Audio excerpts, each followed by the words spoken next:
the choices and direction on this. But while we're waiting for a few other people to jump in, I think we're going to get rolling. My name is Mark Scorsone. I'm the assistant director of USM under Joe Jansen, who's over here as well. And Elam Fellowship has these huddles a couple times a month. Our theme since the beginning of March is health and wellness, and we're going to talk a little bit on the physical side of that tonight and how it relates to our spirit as well. And I was telling our guest speakers, it's a no-brainer why they chose me to host this because of my physical appearance and everything like that, not because of that I know these guys, but so that goes without saying, even though I said it, so you can take it for what it's worth. But I'm excited about this. We got two great people, two good friends of mine that really are committed to the health and wellness of their body and mind. And I'm excited to hear what they have to share. We got some questions. Also in your chat box there, feel free to open that up and write down a question or a thought or a comment. And we'll be sure to get to that. And then somewhere through our time tonight, we try to keep it around an hour, give or take. So you can kind of set your DVRs to that. But about a little bit through this, we're going to have Taryn give some informational commercials of some stuff that's going on with the Own Fellowship. And so we're just grateful for everything that's going on. Glad that you're here with us tonight. This is our first evening one, other than youth huddles that I've done. So we're hoping to see what kind of turnout we get with that. We've had a few more people signed up, so hopefully they'll get on a little bit later. But feel free to ask questions at the end or write them down, and we'll have just some time to just have a little conversation on this. I read a quote today by Jay Sanford that says, "Health is a state of body, wellness is a state of being." And that's pretty true. And I know that these guys are going to share some of their insights on it. We have Gary Ielapi. How do we say that? Did I get it right? Ielapi. Yeah, sure. You don't even know how to say it. I really don't. I need to go to Italy and ask somebody Ielapi. how they would say it. Yeah. I don't even think I don't know if I'm saying it right. I don't.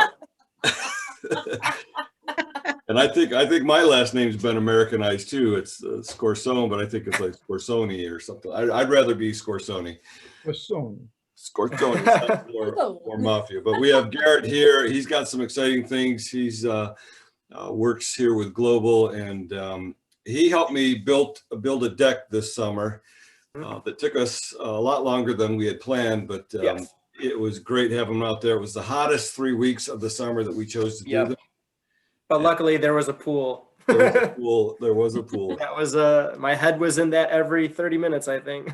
Yeah, that's why it took us a little longer, because we had pool breaks. But it was great having him out there helping me, and we got to talk about some of this health and wellness stuff because he really has some really good insights on it. And then we have Laurie Bolton, who is the co-pastor at New Testament Community Church. They're going to be installed finally this Friday with her husband Jimmy, so we're excited about that. Laurie has been working out ever since. I've known her for years, and she is just a beast in the gym.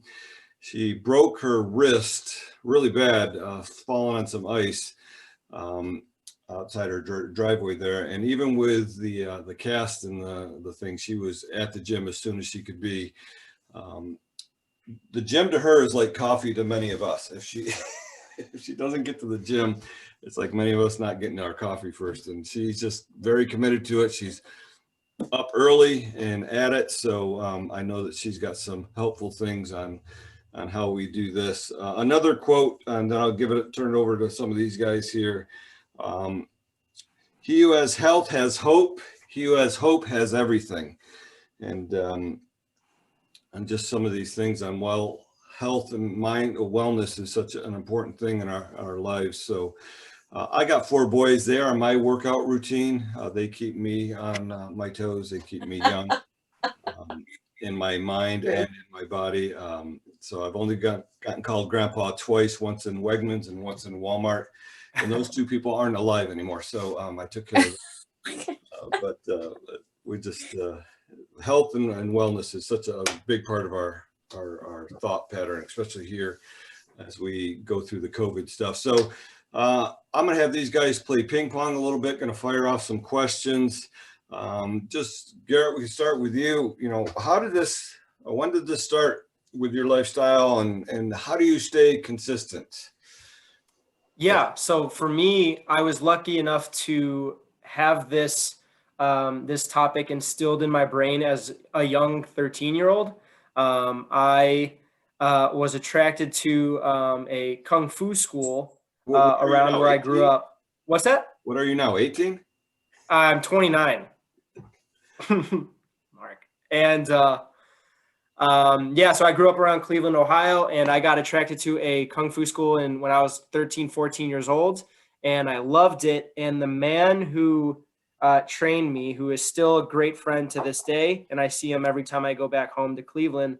But he, from a very early age, I was just shown physical discipline, that I was able to keep my body in shape without the use of gym equipment. All I just needed was a floor and a 4x4 foot space. And he, from that age, I was taught by him, kind of stray away from dairy, focus more on almond milk and soy milk, especially when you're trying to have solid endurance because of what dairy can do with the lungs. And I mean, just learning this stuff from an early age, it just stuck. And so, even when I left my parents' house as an 18, 19-year-old, and, going to Elam, and it was there. It wasn't going anywhere. So I couldn't help but every day find at least an hour a day to keep my body in shape. I wanted to, and more so, like, to me, it was never a aesthetic. I didn't, like, the abs and the muscles and stuff, like, those are good things. But for me, it was, I just loved to move, and I loved, it was my stress relief. And so I wanted to put things in my body that allowed me to move well. And so that's really where the diet came through. For me, my mantra has always been athletic over aesthetic. So I don't see myself stopping. So I just love to move, and I love to inspire others to do the same. So Cool. How have you been able to stay consistent, and since you've been doing this half your life? yeah. Honestly, one of the biggest things, especially coming to know the Lord at 18 years old, was the biggest thing that the Gospels taught me, and that Jesus taught me, is that, like, it's selflessness over everything. And, like, I just incorporate that into my regime. Like, that's what keeps me motivated. I've been on enough missions trips, and I've been on enough serving teams where you're looking at 8 to 12 hour days, sometimes in super heated environments and super sketchy environments, considering what part of a city you're in or what country you're in. And where I've had to rely on my physical capabilities to serve others. And that's been my biggest one, especially now, wanting to be in full-time ministry and lead teams, lead missionary teams. That's just got to be it. That's got to be, I don't do this for myself. Like, I want to have a family one day, and I want to be able to be strong for them, and teach them to do the same. So I think that would be my biggest motivation.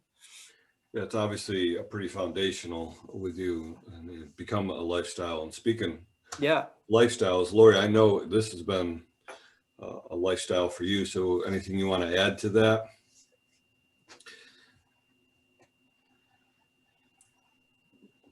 Sure. No? He's pretty much covered it, but you want my story, or? Yeah. How did you start this? What got you started in working out?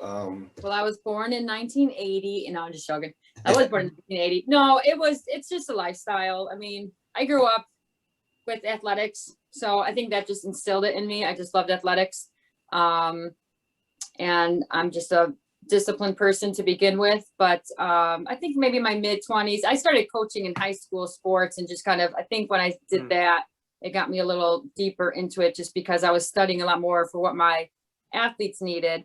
And then that just kind of got me more into it, as well as I was surrounded by a lot of the coaches were PE teachers. And so we just really connected over sports and over gym stuff. So I'm kind of the opposite of Garrett. I like stuff. I can do stuff I can work out without stuff, but I really like the gym. I like the weights. I like all the accessories. So that's just kind of my personal liking, but just the lifestyle of it. And I just remember one time in my mid-20s, like, why am I not losing weight? Like, I'm working out and whatnot. And there's this thought process that you can't outrun your fork or you can't outrun your spoon. And so I think my mid-20s, I just kind of started looking more at the food aspect of it, not just the exercise aspect of it. So I'm always called picky.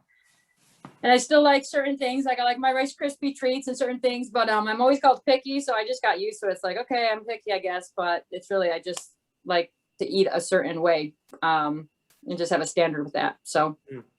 Yeah. Why don't you jump on that a little bit more, because I've heard that a lot, that, hey, I'm working out, I'm running, but I'm just not losing the pounds. And I know, Garrett, you're into the diet part of it too. You want to speak on that a little bit, Laurie? And then Garrett, you can jump in on that. How do they balance each other out, the food and the exercising part of it?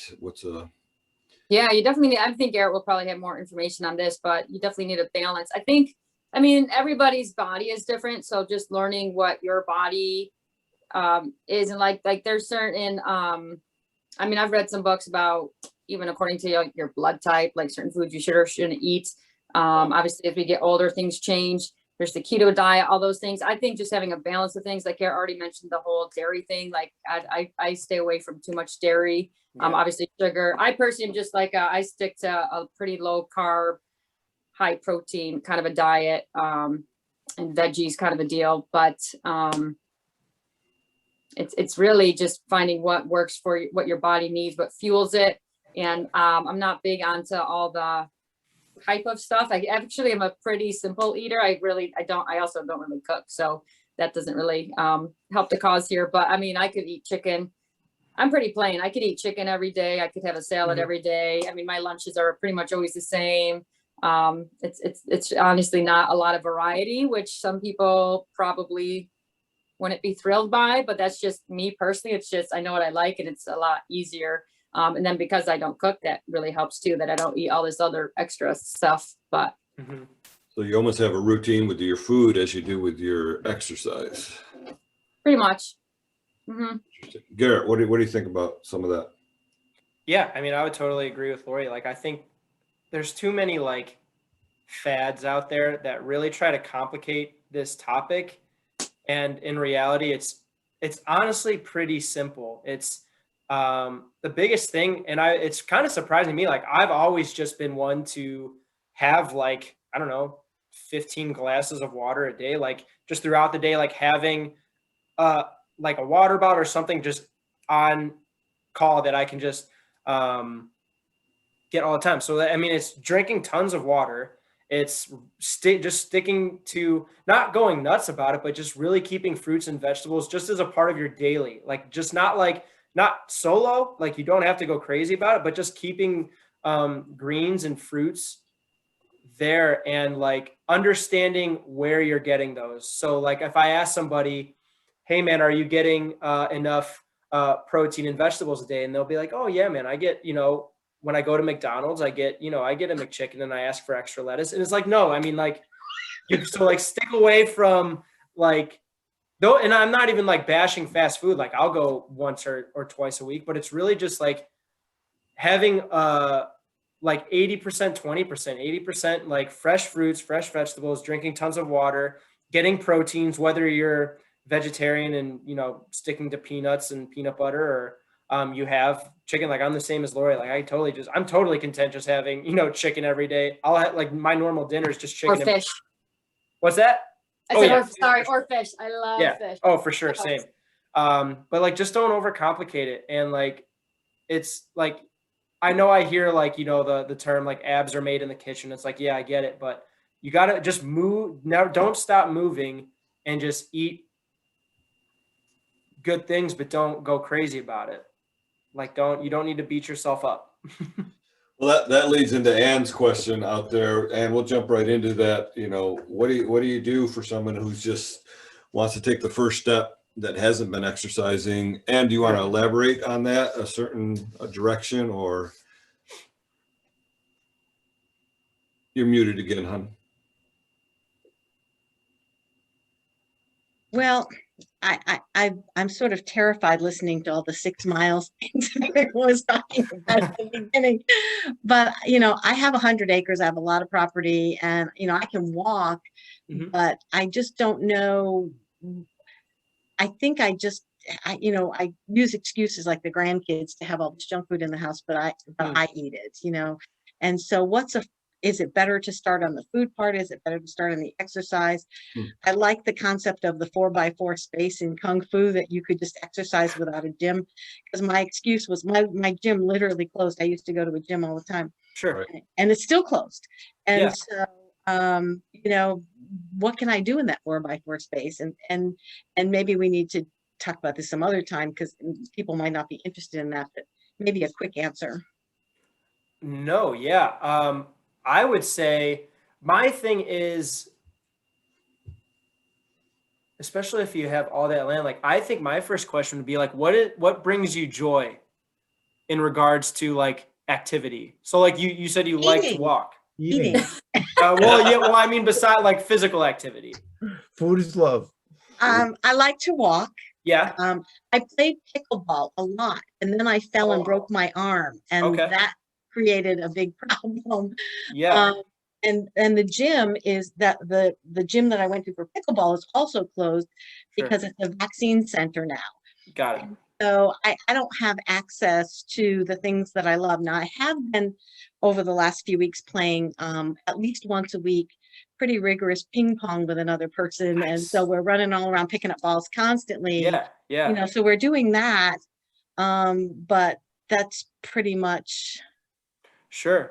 Yeah. So like my big thing is I'm a goal-oriented athlete rather than a physique goal-oriented athlete. So like my big thing is I feel like if you go down a track of like, I need to lose this certain amount of weight, or I need to look this certain way, how do I get there? I feel like that can be such an entrapment of like what I need to put in my body. Like it becomes almost like that becomes your mental state where that's the only thing you think of. And it becomes such a chore to do that stuff rather than like I'm goal oriented. So like I would want to like search out like what are your goals physically? Like a lot of people are like, I would love to just be able to do a push-up, or I would love to be able to do 5 or 10 push-ups in a row. And so then I use that as the basis, like, okay, I'm going to put together this routine for you to try and obtain that. And that all of a sudden becomes, man, I just want to train just to get this certain movement down, or lift this certain weight. And like you get your mind kind of more so in the mode of an athlete. Like they're not thinking of keeping their body in shape. They're thinking of like beating their opponent in the next basketball game. And so that would kind of be more my motive. Like I could see you doing, the movement and the eating aspect at the same time.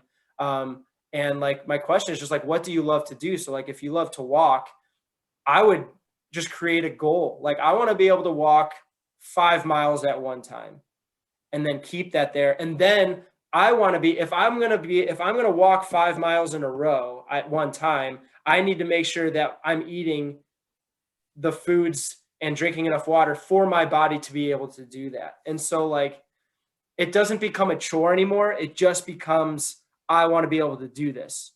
You know what I mean? So if the goal is 5 miles, do I start with 1 or 2? And absolutely. then Oh, yeah. I was just saying 5 miles just as like I was just saying that just as a number. Yeah. Wherever you're at skill wise. Yeah. I mean, if you know your limits, then go for those and then surpass them for sure. Yeah, Thank if you 1 for mile is sharing. it, then that's the goal. Thank you for answering Yeah. my question. Absolutely. I love, Garrett, what you said though about the goals, and it's not just about the abs or whatever it is. My Right. dad, when I was young, I have 3 sisters, and my dad made us all read a book called You're Not What You Weigh. And you know, girls especially, I think, Sure. worry with that mentality. And for me, a big thing is, I mean, I the only time I weigh myself is when I'm at the doctor, and I really Right. not a big fan of it. Yeah. It's more about how I feel, and then what, Yes. like Garrett said, his goals. And I just am a person, I like to compete with myself, so I'm always kind of like pushing myself. So even what he said, and like, if your goal is 5 miles, and I'm going to start with 1 mile, but I can go 1.2 miles, like that's awesome, like what an accomplishment. And also it's important to just listen to your body and Yes. what it can, you know, take at what kind of a deal, but for sure. Yeah. Awesome. Yeah, and coaching, we call these SMART goals. Joe, let me see if I get this right. They're specific, they're measurable, they're attainable, they're relevant, and they're time-based. And I think that's what these two are talking about. You know, start off with little bite-size goals, because you want to feel encouraged when you're done with it, and not discouraged. And so even hearing these guys doing 6 miles, the 6 mile run starts with a step. So, you know, just get something out there that you can feel accomplished in, and go from there. It's great that you got that 100 acres, you said. Yeah, Maybe that's like, you just mow that, and that sky's the that'll be limit. your goal. Yeah. But I would just say, like, I would just say, like, I don't want people to fall in love with what they could look like. I want people to fall in love with moving their body, and just fall in love with movement, and just find what brings you joy. Like, so many people are like in love with hiking, swimming, canoeing. It's like, okay, then make that your fitness regime. Don't try and like follow some plan that makes it feel like a chore to you. Good. Laurie, were you gonna say something else, or? Actually, I was going to comment on the runners, but we're good. Okay. Joe put down there, do you have any books you recommend? Any books or videos? You know, we could even throw the titles up there or something. Books or videos. And I know Joe's been running for a while, and Doug's lost a ton of weight. Real impressed with him and his wife. And they were doing it for some health benefits, but Doug is just really, he's worked hard. And so anything you guys want to add, feel free to jump in when we're doing some of this discussion as well. But go ahead and throw some questions down there or comments. We'll get to them after. I think we'll do one more question here, and then we'll go into a little. So go ahead, Laurie. Joe, I read a book called Mind Gym years ago. It was phenomenal, and I can't even remember all about it. I have it right on my bookshelf. What's it called again, Laurie? Mind Gym, and it's really more about like the exercise of your mind, but how it infiltrates obviously everything else. So it wasn't just like pure exercise physique kind of a deal. But I remember that being a really impactful book. I don't read a ton of books on exercise really, but I don't really either. Well, what practical things or advice have you guys found useful, whether starting out or wanting to go further in your goals? I mean, you had to have, some people would use that excuse, like the gym's closed, like Ann was saying, but Garrett, you shot that right out of the water from the start. You know, I just need a floor, 4x4. Sure. And I'm never one, I have a gym membership. Like, I'm not one to bash gyms. My biggest thing with using gym equipment is like a squat rack. Cause for me, like the one thing that's going to get my legs, like there's nothing that gets your legs stronger than just putting a bar on your back and, you know, loading it with weight.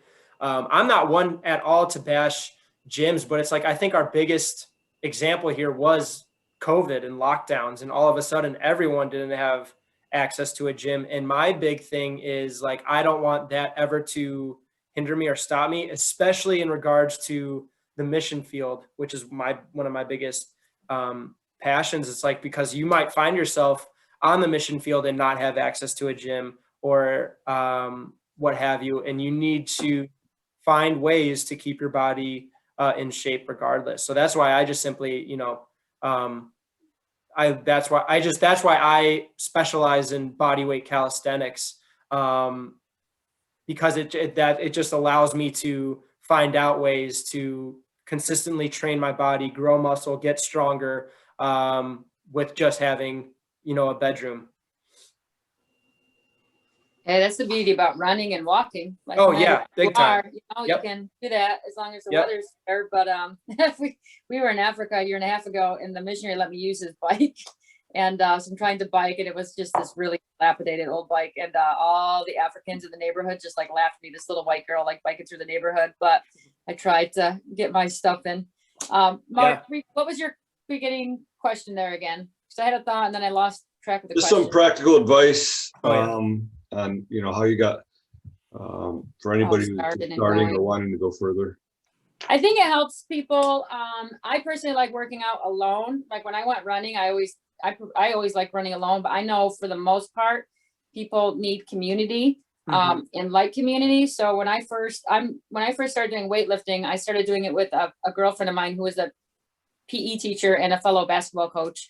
And I learned a ton from her. And so we would meet, and I would, no matter what, be at the gym. So doing it with her helped her get to the gym. So she needed my like consistency, discipline. I needed her knowledge. She knew all the stuff, the weights. And it's just like in life, like being surrounded and having somebody who's farther along than you. So her knowledge like really helped me grow and learn by having somebody that was like farther along. So I think that helps people, especially first getting started. If you're looking to build it, whether it's a walking buddy or someone who's going to be there, just knowing that they're going to be there. It's like, oh my gosh, I don't want to go today, but they're waiting on me. Like I got to get going. So I think that's a huge thing with getting started, is having somebody like that. That's why Joe and Doug are running partners. They're there for each other. We're gonna probably take a little bit of a turn. Garrett, did you want to say anything on that? I don't want to shut you off with that.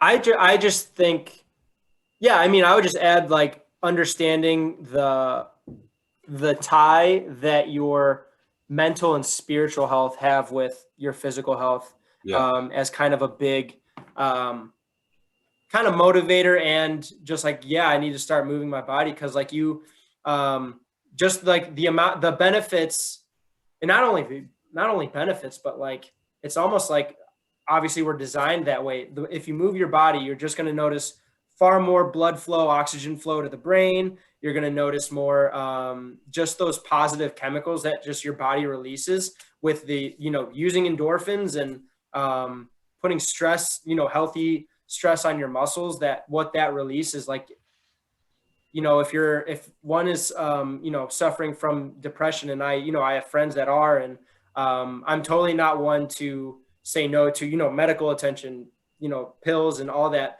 But one of the first things that a lot of therapists or medical professionals will ask them, like, well, what's your exercise regime, right? Like, and, you know, a lot of them are like, well, I don't have one. It's like, well, hey, let's start there and then go, you know, and then branch off. So just understanding, like, I mean, I feel way better after training, and like, I feel like I'm paying way more attention to conversations with people. I'm feeling I can focus more on whatever it is I'm working on. And so, yeah, just understanding like they really are intertwined like a rope. They're not separate. Right. And that's very biblically sound as well. Oh, yeah. After our little commercials here, I think we're going to talk about that on how exercise and health and well-being, you know, affects us as leaders in the ministry. And we also got a couple more questions popping up there. So Taryn, why don't you just fill us in? Here at EF, we are trying to get practical things out to all of you. We have a Let's Talk video that goes out every other month from our president and some other well-known people that Taryn and some other people host, that kind of talk about the theme for the following 2 months. So she can probably fill you in on some of that and some of the other things that are happening here. So Taryn, go ahead. Yep. All right. Let me just.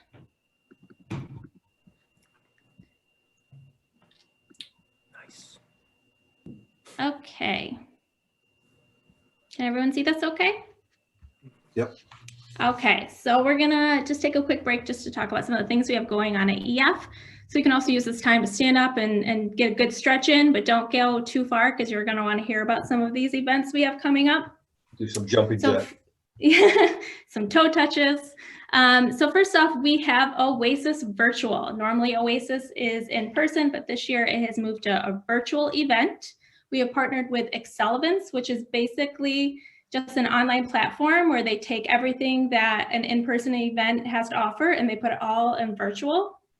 This year we have Joe Saxton as our main speaker, banning Leapshire, and we have some breakout events that are going to be amazing. We have David Ham, who's going to be at a breakout event. We have Alex Seidler, we have Carol Ball, and some other speakers that are going to be speaking to leaders and pastors, and you're not going to want to miss that.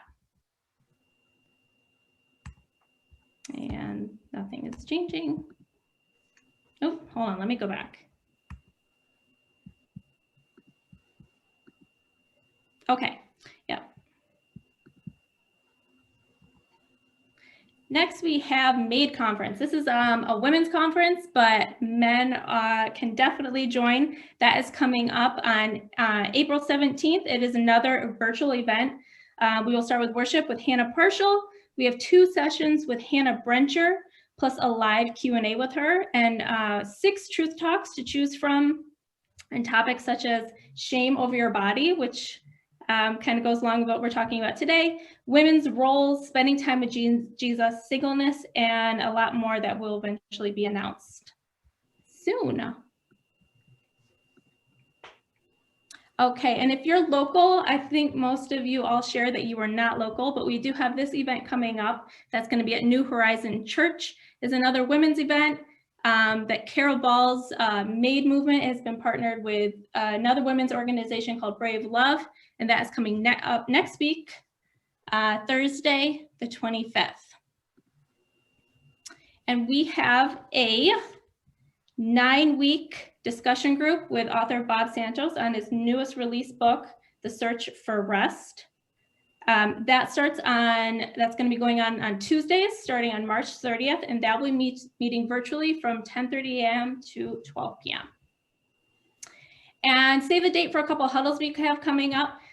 We have one coming up in April. There's no date for that yet, but that's going to be dealing with emotional stability and uncertainty. And then we have this huddle coming up on May 4th on prophetic ministry with Pastor Phil McNeil. And we have 2 times for that. We have 10 a.m. and we have 7 p.m. And those are all the things that we have coming up. If you have any questions or if you want links for any of these events, just let me know and I'd be happy to send those to you. Yeah, and if you want, Taryn, you could throw some of those right on the chat so people can grab them as well. And on our EF, Elam Fellowship Facebook page and Instagram, you can get some of the information as well. And if you really want to go for it, you can subscribe for our YouTube, Elam Fellowship YouTube channel, and you can get a lot of past huddles and different things that are going on. So that's some of the stuff that's happening. And we're excited about that as well. Doug, I think I want to jump to your question, and then we'll take a little switch for the leadership stuff. You want to go ahead and ask your question there, Doug? I don't want to read it. I don't want you to have to read it either. It's basically, Garrett, I was just kind of curious as to what's in your like core body weight calisthenics that like you'll just keep doing no matter what. They're just like will you get the most out of them, or they just kind of like give you a good baseline, or just anything along those lines? So pretty much like why I stick to that primarily. No, it's just like certain movements that are part of your body weight calisthenics that you do all the time that just kind of make up that, like your regular routine, whether that's like on a weekly basis, you always hit like these types of movements, or like just like the kind of like the foundation to like what you build off of. Oh yeah, yeah. So how I pretty much, so instead of like, you know, a lot of bodybuilders and stuff, like they'll have like a split of like, I'm going to work chest and triceps, or biceps and or legs and back, where they kind of specify muscle groups. I instead split mine a little more simpler in the form of pushing, pulling, and carry. And so I do so pushing movements, pulling movements, and then carry or legs lifting movements. And I pretty much, I pretty much simplify those to their most basic form. And then from there, sky's the limit. So obviously with pushing, you've got push-ups and dips. Pulling, I do, it's just pull-ups, and legs, just body weight squats. And pretty much from there, as a calisthenics athlete, those only have more difficult progressions. And for me, those are my specific goals. And so there's always a harder movement that you can be performing once you master the basics and the movements after that. And so that's how I pretty much regiment my routines. And like the wonderful thing is like, once you're able to do, 30 push-ups in a row, there's only so much response your body is going to gain strength-wise after that. And so pretty much the way to make that harder is you can increase the difficulty. So like with a push-up, elevating my feet up onto a block or a platform and having to do a push-up from that, or using like parallettes and having my chest go down deeper into a push-up. That's a way to make it harder. Or I can simply, with a backpack, put like a 25-pound plate in it, put it on my back, and then do push-ups. So like that's the thing.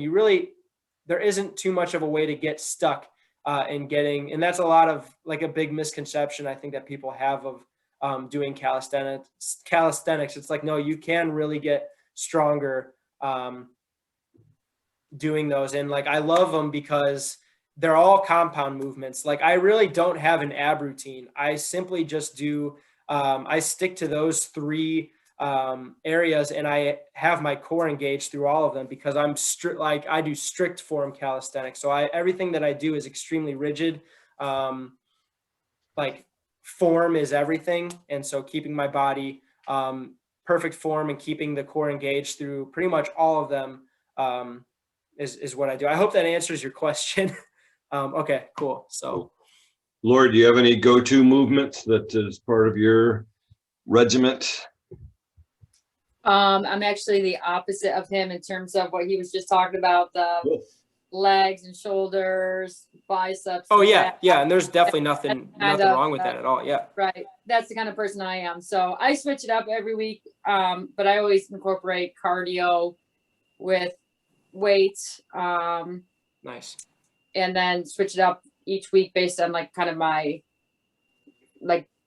routine of it. So just kind of got to find out what works for you. Mm-hmm. Yep. I'm learning a lot more of the I used to watch my dad. He was always a runner, and I used to watch him, like how long he would stretch. And I'm like, yes. In high school, I always was like, oh my gosh, Dad, you're wasting all this time. And now I'm like, oh, I get it now. Like all the stretching of the world, like any downtime, I'm like sitting on my couch watching TV or at my desk, like stretching and doing my stuff. Like, oh yeah. It's so funny.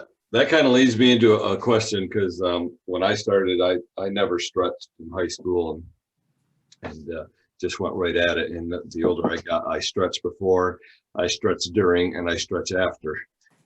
So what's the fine line between a good sore and a bad sore? You know what I'm saying? Like Doug's laughing. There's times where you're like, okay, I overdid it. I can't. Is there something that you can share with us, especially for the ones that are starting out? Like, so sometimes if you get too sore, I'm never going back to working out. It's just, but then there's that good sore, like, hey, I hit the right part just enough. You know what I'm saying? Yes, absolutely. To me, I think the good sore is definitely the sore that lasts a day or two, and it's definitely in a muscle. Like it's not in like if this is my bicep, if I'm feeling the pain or the soreness like right here, that's good. But if I'm feeling it towards the elbow or I'm feeling it towards the shoulder, it's like, okay, that might have something to do with, that might have been an overuse injury, like with a tendon or a ligament.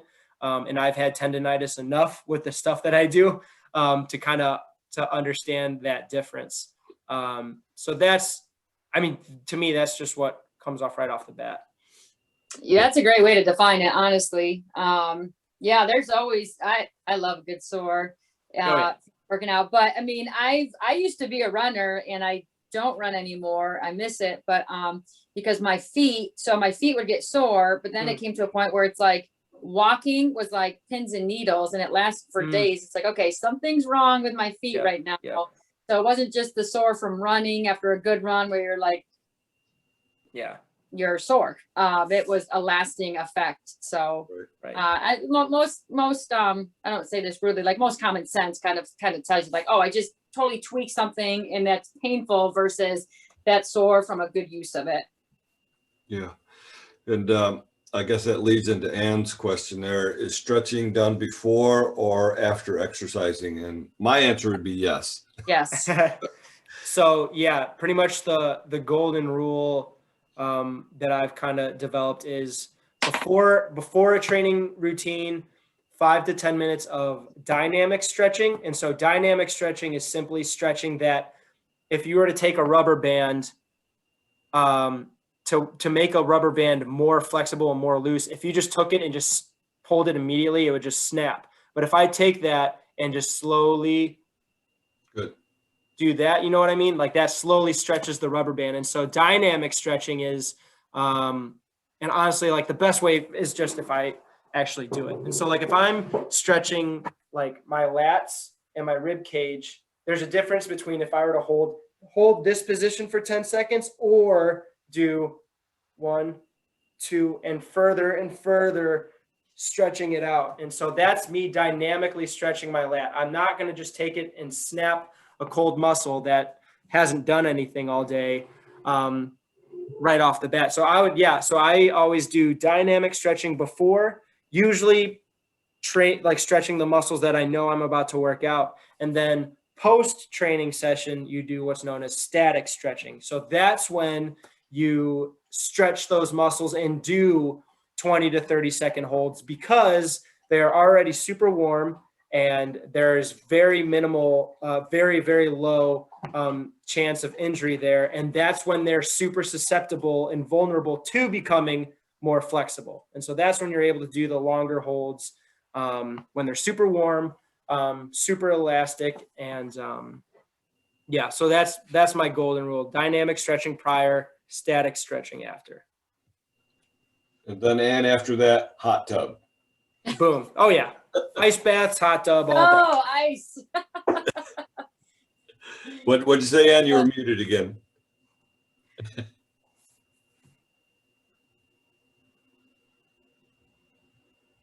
You're still muted. That darn mute button. There you go. Is that better? Yeah, so in the fake hot tub back here. And when you said the pain should always be in the muscle, you didn't mean the heart, right? That heart muscle? No, not vital organs. If there's a pain in a vital organ, then we got something. Garrett told me to keep going.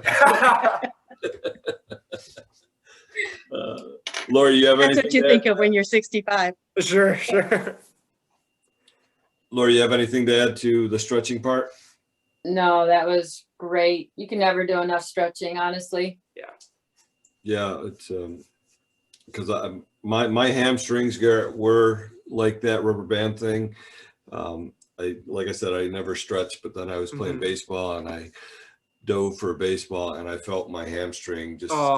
That's the first. I had just turned 30, so I don't know if it was any coincidence. I had just turned 30 the day before, and I pulled my hamstring, and I felt like it rolled up into my butt. That's how. It's like, what is that feeling? And then the doctor says, you need to stretch. And I was like, okay. It's a longevity game. Like that's the big one. Because once you do a damaged injury like that, it constantly comes back. And so that was good advice there. Lynn or Nancy, do you have anything? I don't know who's with us with Lift Church. Hey, that's a good name for this this huddle, Lift Church, out in Kansas City. Who's that with us? This is Joe Farage. Oh, Joe. No How you guys doing? way. That's Yeah. awesome. What's up, dude? Hey, I saw your name and I was like, I got to be on this. Yeah, man, that's awesome. Really, really good to hear from you, buddy. Do you guys get hammered with the snow? Oh, we got a little bit. We got about probably 6 inches over the course of this past winter. Oh, but nothing with this recent storm? No, yeah, we didn't get it with anything, just some rain. All right. Well, good to have you, man. So Yeah, man. Lynn Yeah, or Nancy? Great to hear your voice. Yeah, Joe, you have any thoughts or questions that you want to fire at this group? Well, Amber, my wife and I, we just got hired a nutritionist to help us with the dieting part, because that we are realizing is a big part of it for us. You know, for me, we have 2 kids, you know, two toddlers, basically, and so that definitely adds some time restrictions.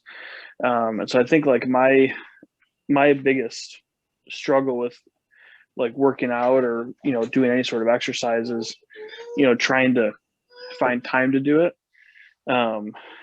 And, you know, growing up, I always heard, you know, that, you know, 3 times a week for an hour was the, like what you should aim for working out. So I guess like my question was, I don't know if you can hear my little girl laughing in the background. It's amazing. Exercise. Yeah. My question, I guess, would be like, is there any sort of like good workout time frame, or is like, if I do like, I mean, I guess, you know, 10 minutes a day would be better than nothing, but you know, is there any sort of like, you know, workout like target time to aim for in any, you know, in any sort of time period, day or week or something like that? Sure. Laurie, do you want to? I think you hit well, I personally think you hit the nail on the head that anything is better than nothing. Right. Everyone's different, honestly. I mean, I'm a mental case when it comes to exercising. I just like to do it. And like Garrett said, always moving. So, I mean, honestly, my goal and habit is 6 days a week. But I know that that's not normal for everybody. Right. And I also have a little more time to give, but if you're able to get in 10 minutes today and you're able to get in 20 minutes tomorrow, I think that's awesome. And take what you can get, and use it, you know, like whether it's your lunchtime, whether it's dinner time, not dinner time, but you know what I'm saying? Like definitely taking what you can get and using it, and doing it as often as possible, and building that habit of using the time you have to get in that movement is important. Yeah, I would say I have 2 things. So practically when you say like best part of the day, or I always just seem to find, and with other athletes that I talk to, first thing in the morning, I think has the most benefits. 2 reasons. One, it's the most convenient for your time, minus the sleeping part. It's the most convenient for you because that's when usually the rest of the family is asleep. That's when you really do have more time in the morning than you realize. If you just wake up at 5 a.m., get a solid just 30-minute workout and boom, you still have like a ton of time in the morning. But to go along with that, working out first thing in the morning, along with drinking tons of water, sparks your metabolism. So your metabolism works at a higher rate if you were to start training first thing in the morning than the rest of the day. Like if I'm training, like if I wake up at 5 or 6 a.m. and just do a solid training session, man, I can smash some food that day. And it's because like I got my engine running like first thing in the morning, and it's just going. And so you'll be able to handle a little more calories during that day. And 2, just like the benefits it has for your mental state. Like I notice if I train first thing in the morning, like, man, I'm way more engaged the rest of the day. I actually have more energy, funny enough. So that's the answer to answer your question, like time of the day or to schedule. And I mean, I'm the same as Laurie, like I'm 5 or 6 days a week, but I know not everyone not everyone's like that. And then 2 is a simple trick that, especially in the calisthenics community, called the grease the groove method. And that's really used if I'm trying to get like a specific skill. But it's also used just for, you can use throughout the day. So like the biggest example, like you're watching TV, oh snap, commercial break, I'm going to drop down and do 15 push-ups. Or you have a specific room in the house that you can just put a pull-up bar, one of those doorway pull-up bars, before every time either I enter or when I leave this room, I'm going to crank out 10 pull-ups. And just so like, it kind of becomes like more of just throughout the day, like I'm moving my body, rather than do I have a half an hour? Because some people just simply don't, like, do I have a half an hour to spare to train? And so like either first thing in the morning, when you usually have more time than you think, or like just the grease the groove method, like I'm just going to move throughout the day and keep my body in shape. So hopefully that helps. I love that Cool. you just Yeah, said that. yeah, that's helpful. Sorry, Joe, go ahead. That's it. I was just saying it's helpful. Awesome. I was gonna say, I love that you said that, what was it? The grease, the what? Grease the groove. Yeah. So, I use a app, Marco Polo, which is keeping in touch with my certain friends, and my sisters are like chatty Cathy's. And so they'll like leave this like 5-minute message and you're like just watching it.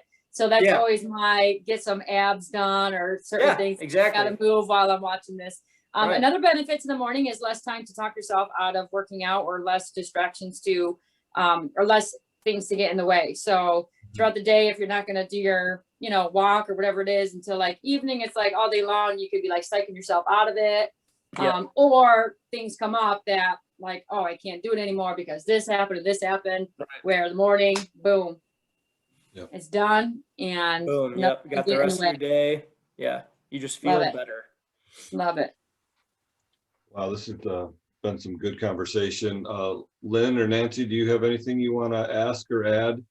I don't want to leave you guys out. Yeah, I'm just gonna, I've been an exerciser pretty much most of my life, but I've been going through the last month, I'm on day 7 of a detox program. And, so I was wondering, what do you suggest, with that? Slow down on your exercise routine? In regards to a detox? Water, what's Yeah. So in regards to a detox, what you're saying? Yeah. So what are you doing as a detox? Well, I'm just doing a doTERRA Okay. DX assist, and I have some candida issues that have been really just like flaring up, especially with just all the stress of everything that's going on basically in life, Sure. And so I decided to do it. I don't think I think I did do it once before. So is that like primarily juicing, like juice based? Like No, I'm sorry, I don't think I've heard of essential oil. Oh, okay. Okay, so it's 7 essential oils. Okay. In like a capsule, and then I take it, and I really have felt, my sinuses are clearer than they have been in a long time. Are you eating during this? Oh yes, I am. Okay, then Go for it. If that's that was my big thing, because I know some people do like juice cleanses where it's like I'm not a good cut down way much on their carbs or their calorie intake. So if you're eating during it and you've got enough calories going into your body where you're gonna have energy, then you're fine.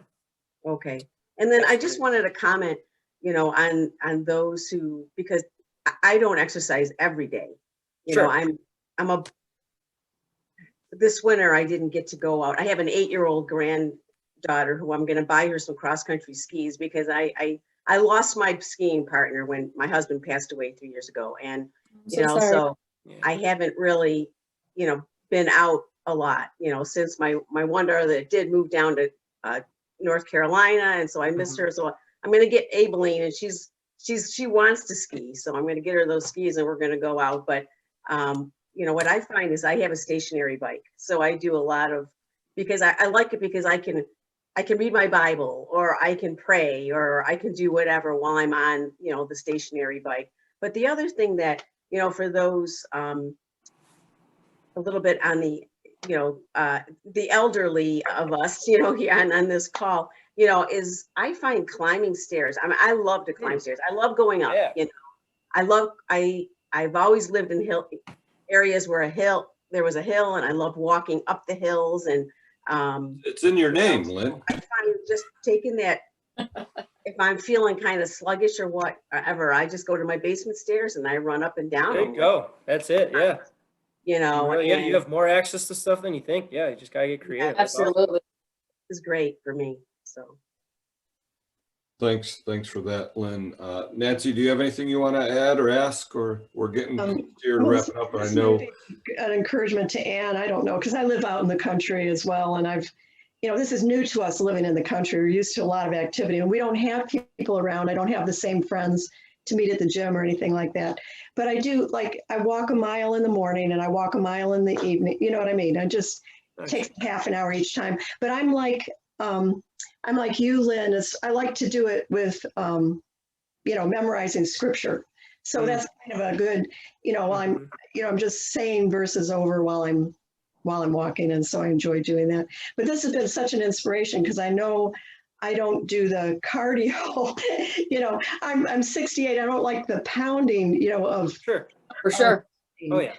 But but the walking, at least, it's giving me the fresh air, and it's getting me, and drinking plenty of water. That's a good thing.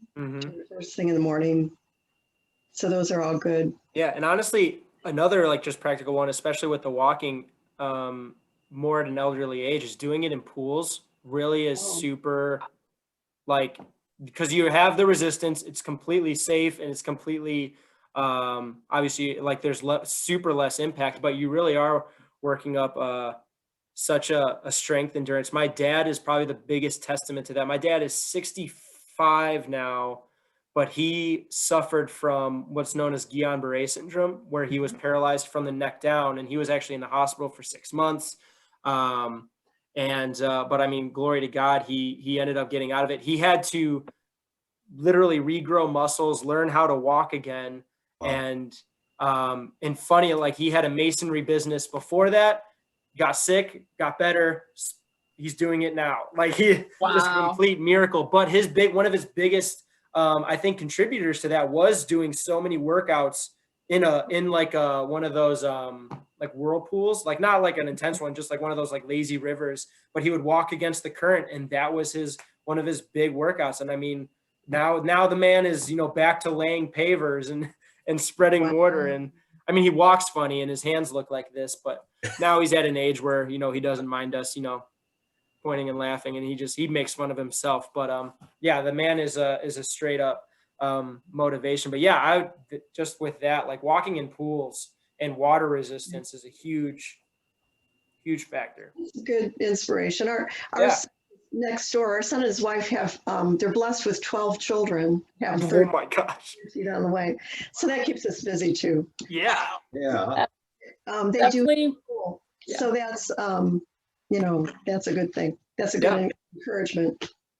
And the drinking the water, that big one. I don't know, for our generation, I'm speaking for myself, but a lot of people I know that are my age, we just don't drink. That's true. Water, and unless you have it, you have it there, so I've been, especially with this program, that I've been doing, it's drink. I found out that I need to drink a lot of water. Yeah. I measure it. I do 32 ounces when I wake up first thing in the morning. Yeah, that is the biggest. That's one of the big, especially cold water. It's really funny. If you do ice cold water first thing in the morning, that's another thing that just kind of jump starts your body.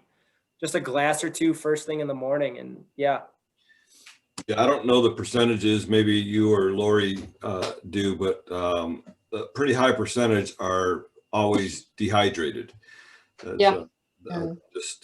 don't even know how dehydrated we are. And, and I'm such an advocate. I don't get crazy about it, but really cutting out sports drinks and soda is such, especially in American culture, that is that's usually what I first tell people.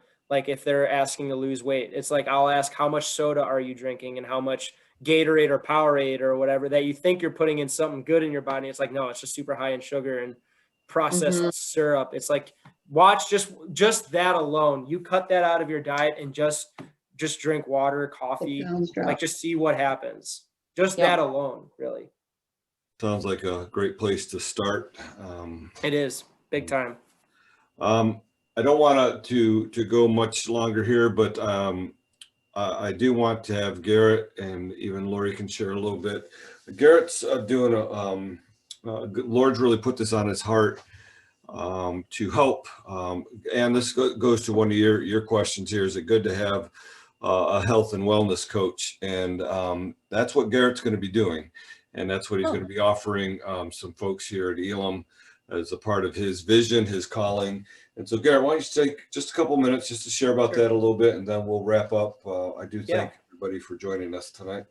But go ahead, Garrett. So I am currently putting together a physical health and wellness curriculum for Elam Fellowship. And what that is going to entail is simply, it's going to have everything from my own personal excerpt on the importance of physical health from a biblical standpoint, like what scripture actually has to say on the topic, like why it actually should be a vital part of everyone's life and not just in the back burner, followed by everything, dynamic stretching routines, static stretching routines. And I am currently now finally in the tail end of compiling 30 routines, calisthenics bodyweight routines that you can do anywhere at any time, starting from somebody who can't even do one push-up all the way to, you know, some more fun advanced stuff, and pretty much having an entire level system where you can make your routines more goal oriented rather than just what I look like. And so I'm compiling 30 routines that people can do, and then also having an entire section on basic nutrition, not getting super crazy, but pretty much just what I was saying here: drink more water, have fresh fruits and vegetables, and solid proteins in your diet. And so I'm compiling that as right now a PDF format, kind of like just like a health and wellness little booklet that I will be sending out to, I think, like every credential holder of Elam, missionary, minister. And that's just phase one. I just wanted to have some foundational curriculum outline, what have you, available for everyone at Elam. And then from there, it's just going to be adding on to it. So having virtual training routines that any people can just go to elamfellowship.org and find, you know, the section of routines that they can just do, tutorials on how to do some movements, like even the push-up, so that everyone's doing it with proper form, so that they avoid the risk of injury. Just really not so much just getting people healthier, but cultivating a culture of physical discipline that people can just use the rest of their lives, not just, you know, for a month or two. Like, this isn't going to be like, you know, get ripped in 60 days program. This is going to be literally something to revolutionize how you think of moving your body. So that's currently what I'm doing for Elam Fellowship. Garrett, when is that going to be available? I'm trying to get it done. I'd like to have it done mid-April. Okay. Yeah. So, look on the website or on our Facebook page. Yeah. If you can't find it, you can always email us at Elam Fellowship, and we'll get you the info once we know it. But Laurie, do you have anything you want to add in closing, challenge, or just thought? I think the only thing would be that little things make a huge difference. So whether it's a small adjustment, like Garrett was saying, with what, you know, the liquids we drink, or just adding in that 1 mile, and then or you're already doing 1 mile, adding the second mile, like little things really make a huge difference in our lives. And then consistency is the name of the game. Yep. That's so true. We really didn't get into the whole how does health and wellness affect us as leaders. Maybe we can do a part 2. some other time. And Would be happy to. focus a little bit on that. Yeah. But this was really, I'm leaving with some good nuggets here, some challenges as well. Awesome. And I thank these two, Laurie and Garrett, for their insight, for their faithfulness to it, and just being an example to what it is, because I know that there's a lot of us out there that really need it. And ladies and Joe, thank you for joining us as well. And hopefully, if you know someone that would benefit from this, get on the YouTube channel, direct them to the YouTube channel, and this has been recorded so they can listen to it when they have some time. But we all probably know some friends that could use some of this encouragement. So thank you so much. Anybody have a last thought before we close off? I know we went a little bit longer, but it's been really good. I do want to thank Laurie and Garrett again for being with us tonight. And just maybe one time you can address people who, like, I have a sister who has rheumatoid arthritis. She's has, you know, had COVID, and she's dealing with some lung issues from pneumonia. And she gets out to walk when she can, but what she could do to just kind of build herself up to that, because she really wants to, but sometimes she has feet problems, ankle problems, and you know, maybe down the road, you know, you might want to address people who have those physical, but really need to. I mean, she needs to get out. She needs to exercise. I think it would do her a world of good. The only time is when I get over there and I get her out, you know, you know, on a nice day when she's feeling up to it. So do you guys have any just real quick encouragement that Lynn could pass along to her friend? Baby steps. Well educated on that one. I'd have to research. I think, Yeah, I definitely, I mean, to me, I think the stair, like what you do, Lynn, is such a good, like, just like using the stairs, like using her house more as a gym than a place of complacency. Encouraging her to honestly, like, get up and walk to the kitchen more often, like baby steps like that, get her to just move about the house more. I mean, that's just what comes to my mind. But in regards to like actual, like that's, I feel like more along the lines of physiotherapy and physical therapy that I'm not too well rounded in. But yeah, that's just what I have off the cuff. my Nancy, mom, were you saying anything? yeah, I mentioned my mom was 99 and she's been through, well, they have these body recall things or exercises that for elderly that you can do in a chair. So I mean, even doing head moves and like this and moving your ankles up and down. It's surprised. And even, well, as she gets ready, you know, standing up and sitting down in a chair is, you know, those are all movements. Yeah. Having a resistance band can work wonders. Yeah. Lynn, anything you can do to encourage her, because it seems like her emotional state of mind is part of the battle. So anything that could encourage her, like, hey, this is a win, you know, even if it's a little bite size, was a great start. So once again, thank you, everybody. Lord bless you. We're praying for you here at Elam Fellowship. Thanks again to Laurie and Garrett. Thank you for tuning in.